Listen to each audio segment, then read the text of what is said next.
The grand mansion of billionaire Viktor Streltsov gleamed with wealth and order. Every inch of the marble floor reflected the light from the chandeliers above, and every servant moved with the precision of a well-trained orchestra. Yet beneath all that perfection, the house felt cold, a place where silence echoed louder than laughter. That afternoon, Viktor was hosting a small charity gathering for his company's staff. Among the workers stood Anna, a humble maid who had recently joined the household, and beside her, her daughter, Lisa. Lisa had come to help serve tea, carrying a tray with trembling hands, trying to appear invisible in a room full of power and wealth. When Viktor entered, the atmosphere shifted. Conversations stopped. His presence demanded attention. Tall, commanding, distant.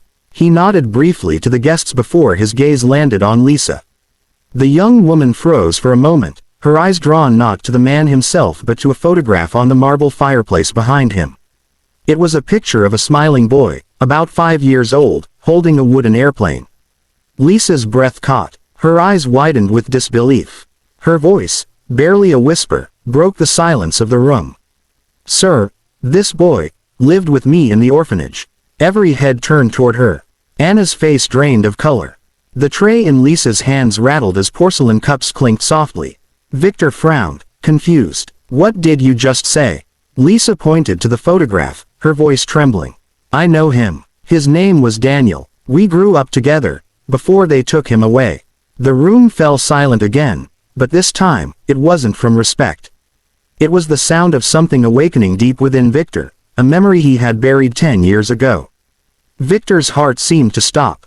The air in the room grew heavy, pressing against his chest as Lisa's words echoed in his mind. "This boy lived with me in the orphanage." The photograph suddenly felt like a ghost, a reminder of a life ripped away too soon. He turned toward the picture, his vision blurring. The smiling child with the wooden airplane was his son, Daniel, the only light in Viktor's life before everything was consumed by fire and loss. 10 years ago, their home had burned to the ground. His wife had been away that night, and Daniel had vanished. The police had searched for months, but no trace was ever found. Everyone told him to move on, but how could a father move on when his child's laughter still haunted every dream?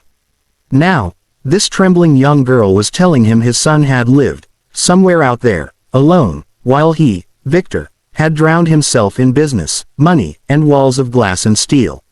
He forced himself to speak, his voice low and unsteady. "Are you sure?" Lisa nodded, eyes full of sincerity.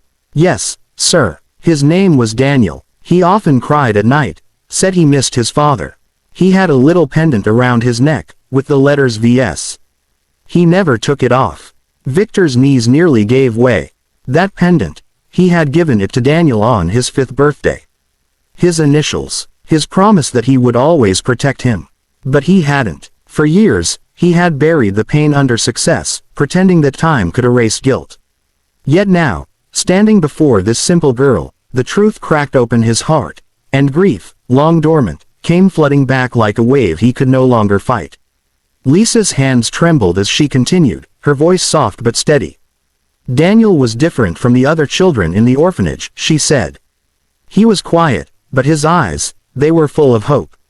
Every night he would sit by the window, staring at the stars, and whisper, 'My dad will find me.' He promised." Viktor's throat tightened. Those words cut deeper than any blade. He could almost see his little boy again, that same gentle smile, that same faith. Daniel had believed in him, even when the world had abandoned him. Lisa took a shaky breath. One day, a black car came to the orphanage. The people said they were taking him to a better home. He hugged me goodbye and said, "When I see my dad, I'll tell him you were my best friend." Her voice broke. After that, he was gone. No one ever saw him again. Viktor's fists clenched. "Where was this orphanage?" he asked, his tone sharp but his eyes filled with pain. Lisa looked at her mother, who stood frozen nearby. Anna hesitated, fear flickering across her face. "Sir," she said quietly, "the orphanage was one of those funded by your own company's charity branch. It was under your name." The words hit Viktor like thunder. His breath caught as realization dawned. His own empire, built to help children, had unknowingly hidden his son. The very system he created to heal others had taken away the only soul he truly loved. He turned away, staring into the empty fireplace. His reflection trembled in the glass frame of his son's photograph. "Find that orphanage," he said hoarsely, his voice breaking. "I don't care what it takes. I need to know what happened to my boy." Days turned into sleepless nights as Victor launched a full investigation. He used every resource, every connection, every ounce of his power to trace what had happened to his lost son. Files were pulled from dusty archives, phone calls made to long-forgotten employees, and the truth began to emerge, piece by painful piece. Finally, one evening, his private investigator arrived, holding a thin folder. "We found him, sir," the man said quietly. Victor's heart raced. "Your son was transferred from the orphanage under a false adoption record. He was moved to a remote medical facility, and according to the files, he passed away a year later. The cause listed was pneumonia." The words struck Victor like a knife. His body went numb. After 10 years of searching, he had found his son, but too late. The guilt, sharper than ever, tore through him. He sank into a chair, staring blankly at the floor. Moments later, Lisa and her mother arrived.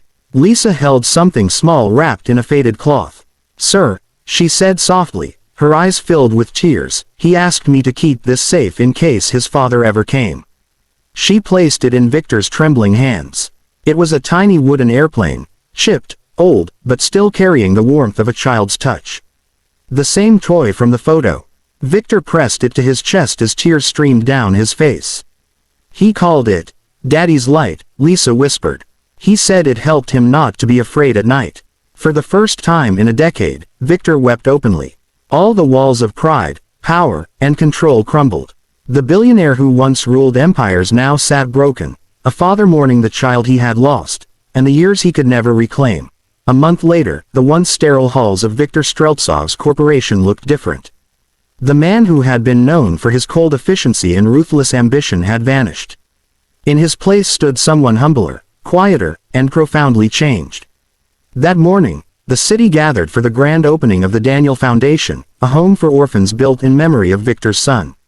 Cameras flashed, reporters whispered, but Victor's attention was fixed only on the children running through the courtyard, laughing, their voices like the echo of something he had lost and finally found again. Lisa and her mother stood beside him. Anna wiped her tears discreetly, proud yet still unsure how to face the man her daughter had unintentionally changed forever. Victor turned to Lisa with a faint smile. "You reminded me what it means to be human," he said softly. "For years, I thought love was weakness, but my son, and you, showed me that love is the only strength that lasts." Lisa smiled shyly, clutching the small wooden airplane she had brought with her. She placed it in his hand once more. "He'd be proud of you, sir," she whispered. Victor looked up at the sky, where sunlight spilled through the clouds in golden rays. For a moment, he could almost imagine his little boy there, smiling, free, watching over them. He spoke into the microphone, his voice trembling with emotion. "This foundation is not about loss," he said. "It's about second chances, for every child, for every broken heart. Sometimes, the smallest act of kindness can bring someone back to life." The crowd erupted in applause. But Victor didn't hear it. His eyes glistened, his heart finally at peace. For the first time in 10 years, he felt the warmth of forgiveness, and the quiet, healing power of love.